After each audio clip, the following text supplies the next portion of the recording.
In this video, I'm revealing 10 secrets behind my tricks. Like, do you know I don't shoot in a house, but actually a set? Because in a home, you can't really get away with shooting things, I don't know, like this.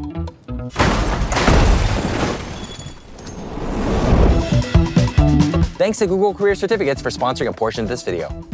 And our first secret to kick it off is that we don't use green screen. So I don't know why this is here, but we're gonna turn that off. All right, let's.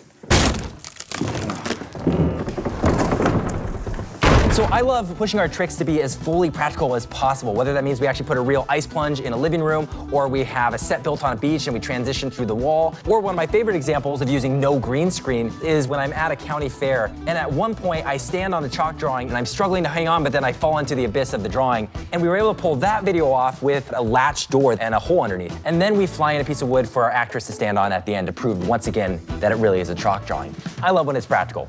On to the next secret. So my videos look like it might be just me and a friend filming at home, but that is not true. There is actually an entire production team behind me. Hey! They're awesome, super creative, and I would trust them with anything. Oh, guys, speaking of, trust fall.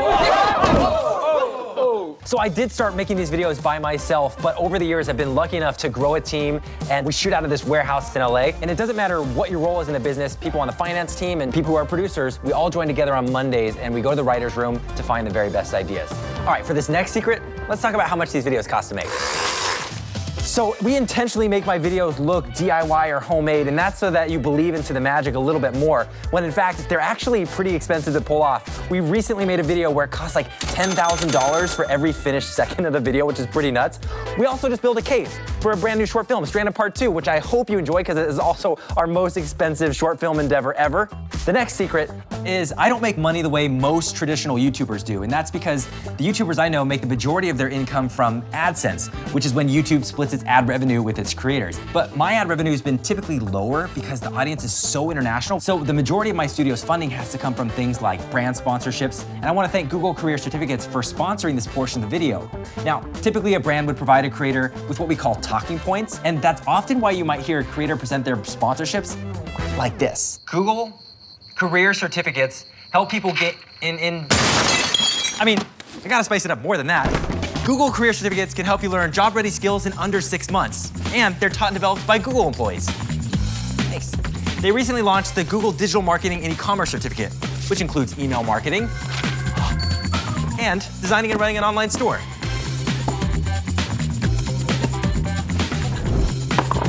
There are also certificates in the job fields of IT support, and that code is definitely wrong. You also learn data analytics. And who doesn't love a good chart? Except that looks a little high. Ah! You want to learn more? Go to grow.google/certificates. And I want to thank Google Career Certificates for sponsoring this portion of the video. Now, you probably won't believe this next secret.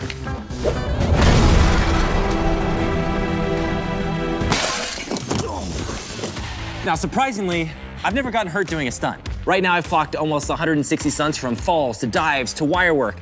And this is the perfect time to also say, do not try any of this at home because we work with really amazing Hollywood professionals who know the ropes, but don't. 3, 2, 1. One of my favorite stunts was one where I got to be shot backwards on wires. That was pretty fun. And recently got to do some stunts with Dude Perfect, and that's been slowly curing my fear of heights. I hope to continue doing a lot of safe stunt work. Knock on the good old wood. So surprisingly, working with bigger animals is usually easier than working with the smaller ones because the smaller ones can't usually hit their marks or be trained to do that. You hungry? I think he just wants to play. We've gotten to shoot with a lot of different horses as well as a polar bear, which surprisingly only took like 7 minutes to shoot with. So usually we make mock-ups with stuffed animals and our team just acts it out on what we want the animal to do, and we send that to the animal wranglers and they'll train them for a few days so they can hit their marks. We go through a ton of hard drive space every year because we're making so many videos, and some of these videos straight up fail. They don't work, like this one here. And this concept, Nate, my buddy, comes up and he's asking for the last slice of pizza, which I've already eaten. So I then begin to regurgitate that pizza, and you can see it's just really gross. It's kind of off-putting. And we shot this video in reverse, which is the cool part of the trick, but the story was kind of lacking, and we realized after we shot it, it just felt weird. So the lesson here is keep creating, because not all of them are gonna work out, and that's totally fine. So how long do these videos take to make on average? The answer might surprise you. Let me show you. Okay, so it doesn't take that long actually, but From writer's room all the way to posting, it takes probably on average 2 months per video to get made, but it really depends the set build and what the trick requires. For example, there's some videos that have taken us 6 months, 9 months to make. This one in particular, I remember it took almost a year to find this specific location, and we actually needed a specific grade of the slope at the park. So, you know, some of these tricks, especially when they require really specific perspective distances, they're hard to plan. Okay, ow. So I have a lot of really cool props at the studio, including this giant donut here, which in the video I was a pastry thief, so we had to build this giant donut to interact with. We've also got like giant mugs, like this one here that we use in a video which they see. Did someone say time for props? So most of our props are made here in-house by our designers, mostly because it requires a lot of customization for these tricks to work, whether it's using a miniature item like this lighthouse here. I love playing with perspective, so it's so fun to get a real tactile miniature that you can use for the tricks. Or we'll have to custom design some sort of illusion box like this one, which makes your hand disappear, but an item magically pop out. Oh, you get it, it's a mirror. And the coolest prop that I know you've never seen before, exclusively designed for us by Mark Rober himself. The last secret is I've got these super sticky plungers that help me climb up walls. Actually, it's just a rotating room. 250,000 likes, and we'll make another reveal video. That's fun. Cool. Maybe tell them to subscribe.